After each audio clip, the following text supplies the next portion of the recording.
When the pandemic first started, I decided it was time to add some life to the house, and so I became a first-time houseplant mom.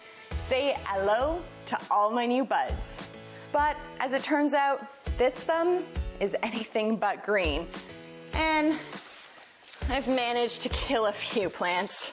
So I reached out to new Vancouver company plantsome.ca for some tips and tricks on how to properly take care of my houseplants. And I figured I wasn't the only one who needed some help, because as it turns out, this time of year is really popular for purchasing plants. For the people that celebrate Christmas, they've just had all these holiday decorations, their Christmas trees, and that is going out now. And so they're able to bring some excitement and green back into their homes by getting some plants. But it also just so happens to be the darkest, rainiest, coldest time of the year. Not the best weather to keep your houseplants happy.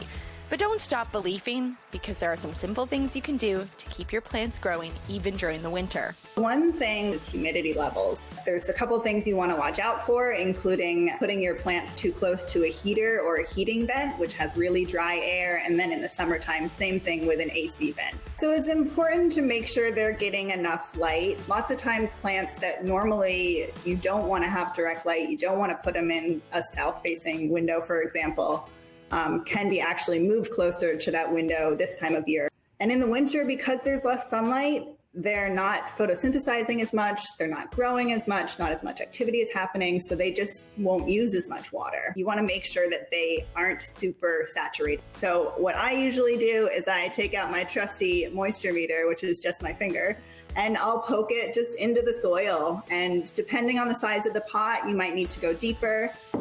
Generally like 1 to 2 inches is what I normally tell people. And you're just going to feel whether the soil is moist.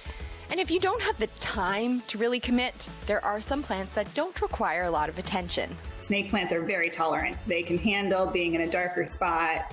They can handle forgetting to water them. They'll be just fine. Like me, you may have a few casualties along the way, but just keep in mind, when it comes to being a good houseplant parent, cactus makes perfect.